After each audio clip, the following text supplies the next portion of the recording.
अध्याय 2। अपने अपने कार्य क्षेत्र में सब बड़े हैं। सांख्य मत के अनुसार प्रकृति त्रिगुणमयी है।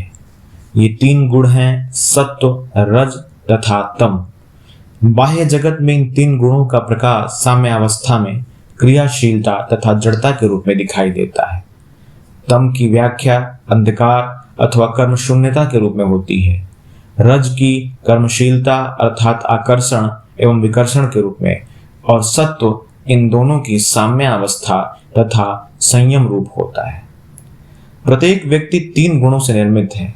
कभी कभी जब तमोगुण प्रबल होता है तो हम सुस्त हो जाते हैं, तब मानो हिलडुल तक नहीं सकते और निष्कर्म होकर कुछ विशिष्ट भावनाओं के दास हो जाते हैं। फिर कभी कभी कर्मशीलता का प्राबल्य होता है और कभी कभी इन दोनों के संयम रूप सत्व की प्रबलता होती है, जिससे मन शांत भाव धारण करता है। फिर भिन्न भिन्न मनुष्यों में इन गुणों में से कोई एक सबसे प्रबल होता है। एक मनुष्य में कर्म शून्यता, सुस्ती और आलस्य के गुण प्रबल रहते हैं, दूसरे में कर्मशीलता, उत्साह एवं शक्ति के, और तीसरे में हम शांति, मृदुता एवं माधुर्य का भाव देखते हैं। जो पूर्वोक्त दोनों गुणों अर्थात कर्मशीलता एवं कर्म शून्यता का सामंजस्य स्वरूप होता है। इस प्रकार संपूर्ण सृष्टि में पशुओं, वृक्षों और मनुष्यों में हमें इन विभिन्न गुणों का न्यूनाधिक मात्रा में वैशिष्ट्यपूर्ण प्रकाश दिखाई देता है। कर्मयोग का संबंध मुख्यतः इन तीन गुणों से है। कर्मयोग हमें यह बतलाकर कि उनका स्वरूप क्या है तथा उनका किस प्रकार उपयोग होना चाहिए, हमें अपना कार्य अच्छी तरह से करने की शिक्षा देता है। मानव समाज एक श्रेणीबद्ध संस्था है।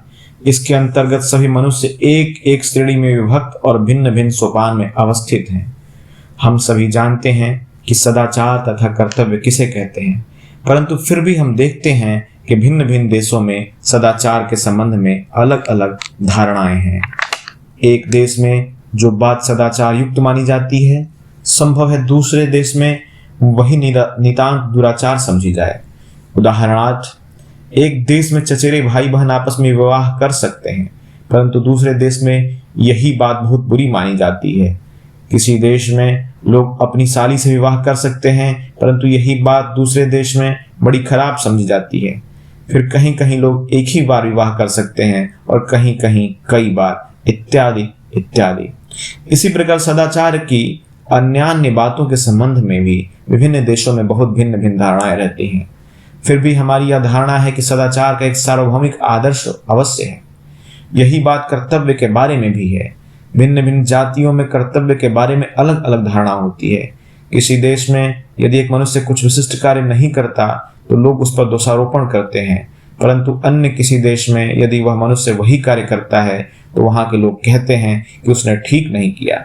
फिर भी हम जानते हैं कि कर्तव्य का एक सार्वभौमिक आदर्श अवश्य है। इसी प्रकार एक समाज सोचता है कि कुछ विशिष्ट बातें ही कर्तव्य स्वरूप हैं, परंतु दूसरे समाज का विचार बिल्कुल विपरीत होता है और वह उन कार्यों को करना एक पातक समझेगा।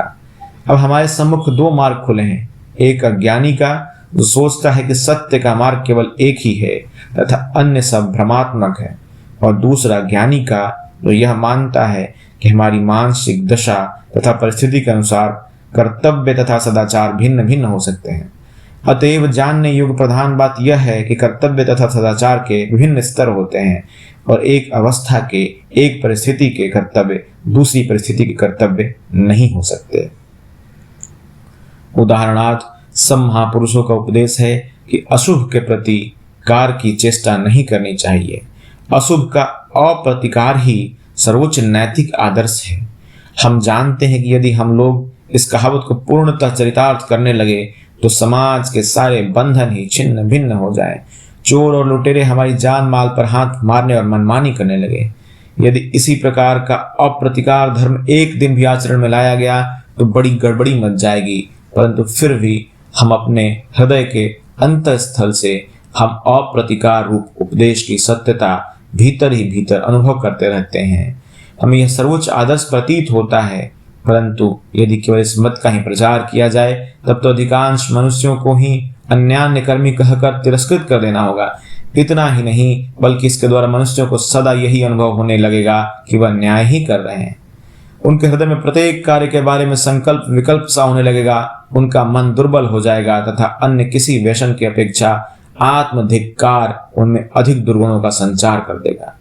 जो व्यक्ति अपने प्रति घृणा करने लगा है उसके पतन का द्वार खुल चुका है, और यही बात जाति के संबंध में भी घटती है।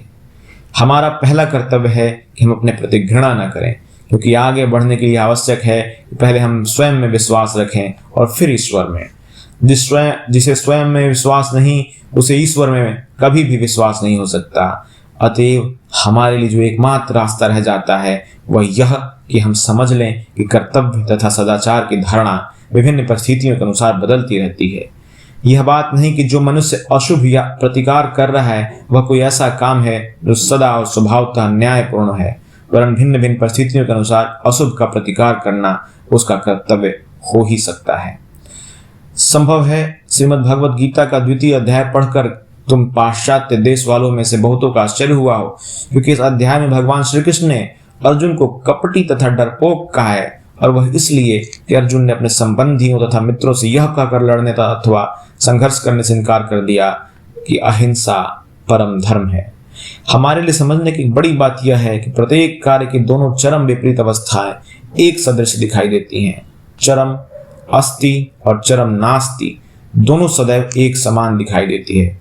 उदाहरणार्थ, आलोक का स्पंदन यदि अत्यंत मृदु होता है तो उसे हम देख नहीं सकते, और इसी प्रकार जब वह अत्यंत द्रुत होता है तब भी हम उसे देखने में असमर्थ होते हैं।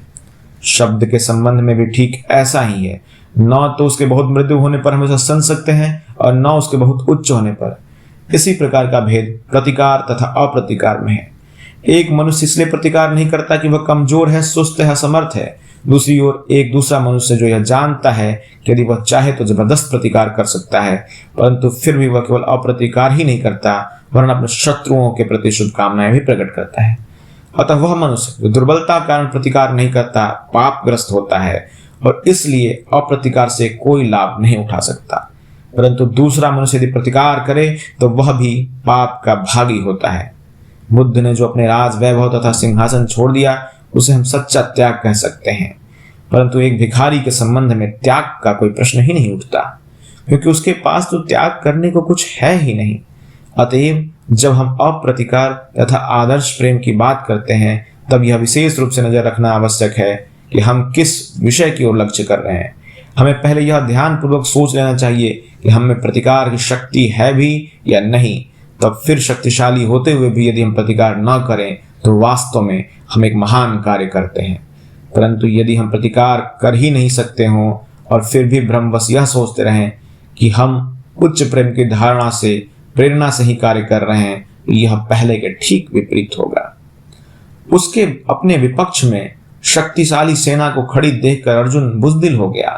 उसके प्रेम ने उसे अपने देश तथा राजा के प्रति अपने कर्तव्य को भुला दिया।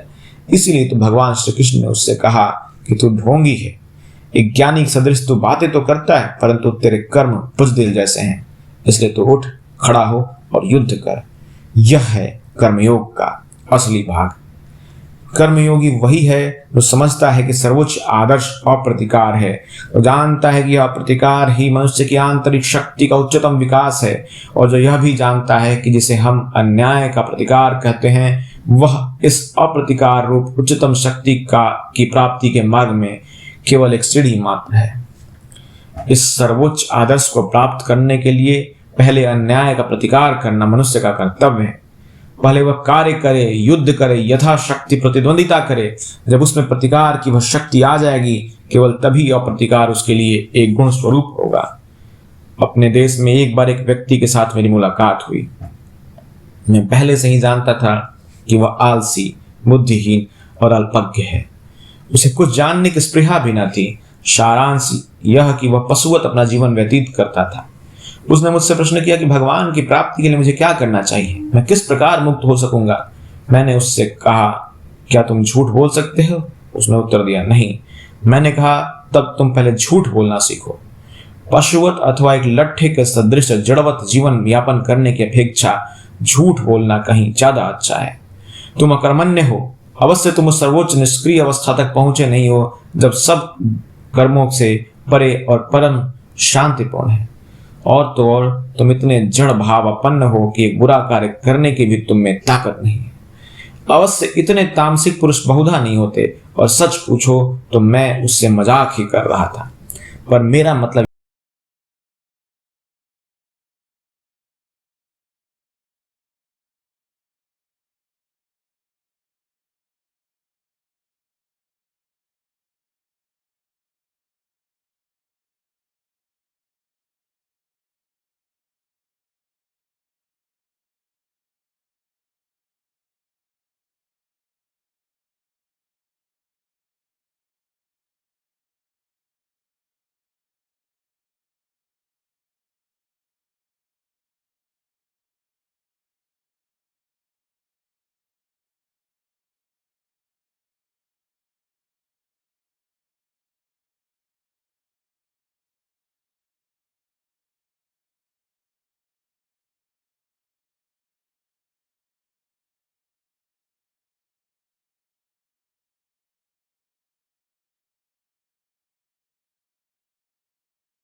थोड़ी देर के लिए उसे गद्दी पर से उतार दो और उसे मेहतर का काम दो, फिर देखें वह कैसा काम करता है।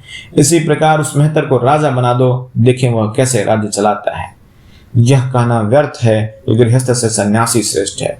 संसार को छोड़कर स्वच्छंद और शांत जीवन में रहकर ईश्वर उपासना करने की अपेक्षा संसार में रहते हुए ईश्वर की उपासना करना बहुत कठिन है। आज तो भारत में जीवन के 4 आश्रम घट कर केवल 2 ही रह गए हैं, गृहस्थ एवं संन्यास। गृहस्थ विवाह करता है, नागरिक बनकर अपने कर्तव्यों का पालन करता है, तथा सन्यासी अपनी समस्त शक्तियों को केवल ईश्वर उपासना एवं धर्मोपदेश में लगा देता है। मैं अब महानिर्वाण तंत्र से गृहस्थ के कर्तव्य संबंधी कुछ श्लोक उद्धृत करता हूं। यह सुनकर तुम देखोगे कि किसी व्यक्ति के लिए गृहस्थ होकर अपने सब कर्तव्यों का उचित रूप से पालन करना कितना कठिन है। ब्रह्मनिष्ठो गृहस्थ स्यात् ब्रह्म ज्ञान परायण यद तत्कर्म प्रभ कुर्वित तद ब्रह्मानि समर्पयेत। गृहस्थ को ब्रह्मनिष्ठ होना चाहिए तथा ब्रह्म ज्ञान का लाभ ही उसके जीवन का परम लक्ष्य होना चाहिए, परंतु फिर भी उसे निरंतर अपने सब कर्म करते रहने चाहिए, अपने कर्तव्यों का पालन करना चाहिए और अपने समस्त कर्मों के फलों को ईश्वर को अर्पण कर देना चाहिए। कर्म करके कर्म फल की आकांक्षा न करना, किसी मनुष्य की सहायता करके उससे किसी प्रकार की कृतज्ञता की आशा न रखना, कोई सत्कर्म करके भी इस बात की ओर नजर तक न देना कि हमें वह यश और कीर्ति देगा अथवा नहीं। इस संसार में सबसे कठिन बात है, संसार जब तारीफ करने लगता है तब एक निहायत बुज़दिल भी बहादुर बन जाता है।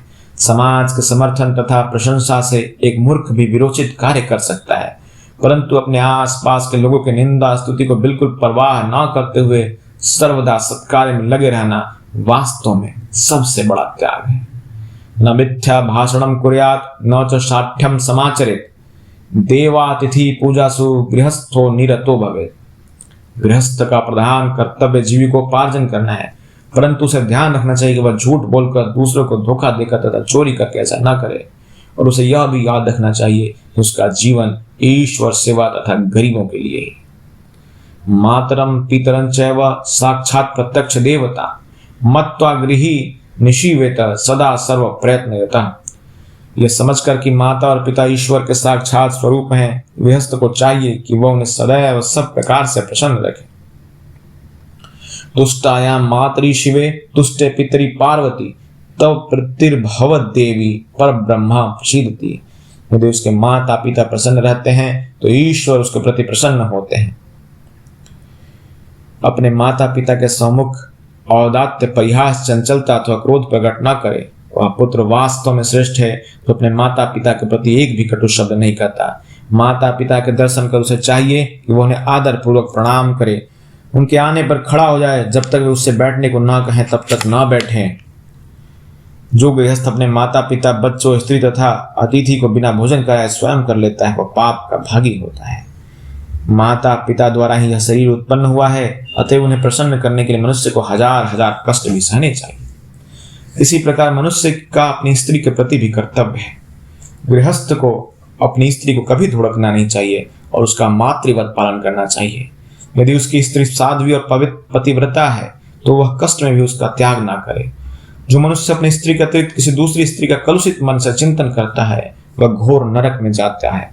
ज्ञानी मनुष्य को चाहिए कि वह पर स्त्री के साथ निर्जन में शयन या वास ना करे, स्त्रियों के सम्मुख अनुचित वाक्य ना कहे और न मैंने यह किया मैंने वह किया आदि कहकर अपने मुख से अपनी ही बड़ाई करे।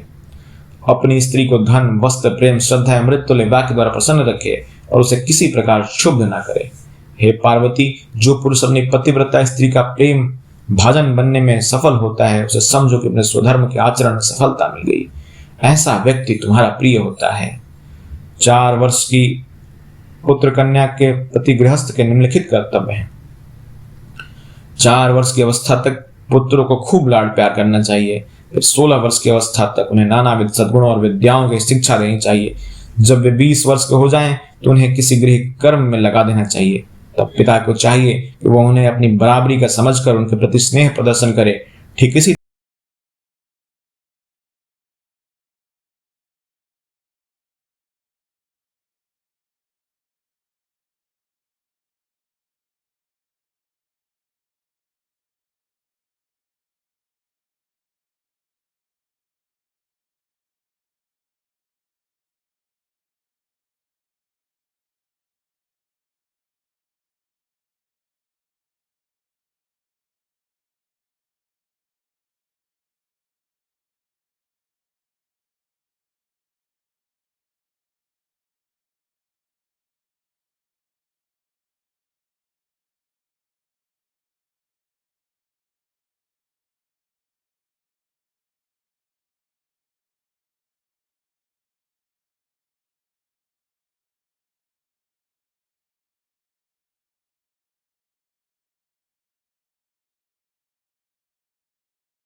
बड़ा सुंदर था। अन्य सभी अवसरों के पीछे इस बार अधिक लोग आए थे।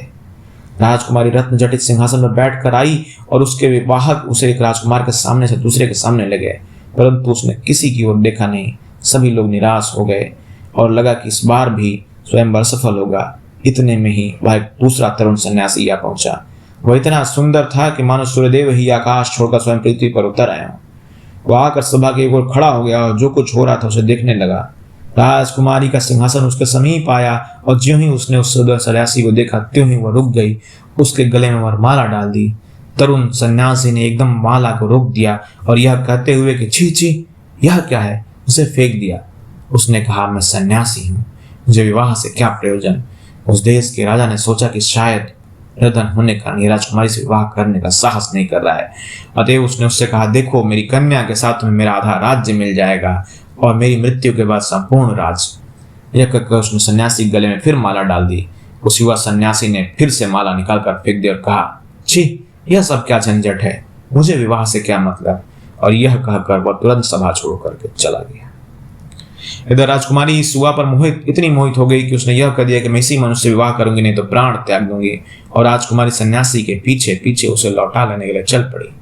इसी अवसर पर पहले सन्यासी ने जो राजा को यहाँ लाए थे, राजा ने कहा, राजन चलिए, इन दोनों के पीछे हम लोग भी चले।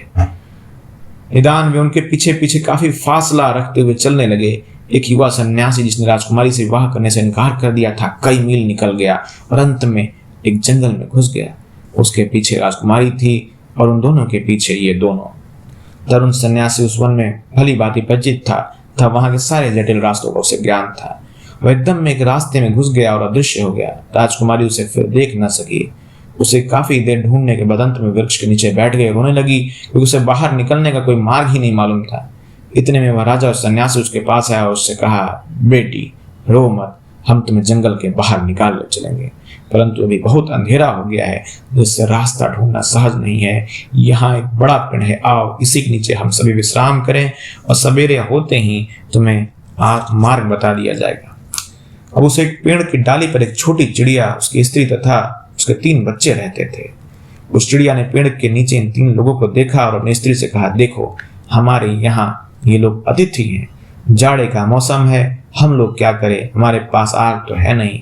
यह कहकर वह उड़ गया और जलती हुई लकड़ी का टुकड़ा अपनी चोंच में दबा लाया और उससे वो अतिथियों के सामने गिरा दिया। उन्होंने उसमें लकड़ी का लगा कर खूब आग तैयार कर ली, परंतु चिड़िया को फिर भी संतोष न हुआ। उसने अपनी स्त्री से फिर कहा, बताओ अब हमें क्या करना चाहिए, ये लोग भूखे हैं और उन्हें खिलाने के लिए हमारे पास कुछ भी नहीं है, हम लोग गृहस्थ हैं, हमारा धर्म है कि जो हमारे घर आए हम उन्हें भोजन कराएं, जो कुछ मेरी शक्ति में है उन्हें अवश्य करना चाहिए, मैं उन्हें अपना शरीर दे दूंगा। ऐसा कहकर वह आग में कूद पड़ा और भुन गया। अतिथियों ने उसे आग में गिरते देखा, उसे बचाने का यत्न किया परंतु बचा न सके। उस चिड़िया की स्त्री ने अपने पति का सुकृत देखा और मन में कहा, ये 3 लोग हैं, उनके भोजन के लिए केवल एक ही चिड़िया पर्याप्त नहीं।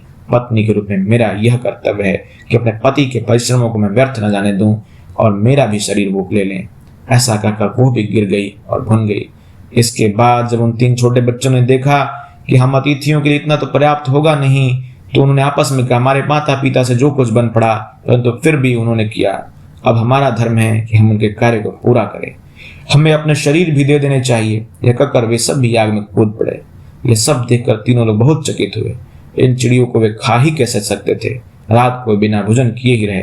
प्रातःकाल राजा तथा सन्यासी ने राजकुमारी को जंगल का मार्ग दिखला दिया और वह अपने पिता के घर वापस चली गई।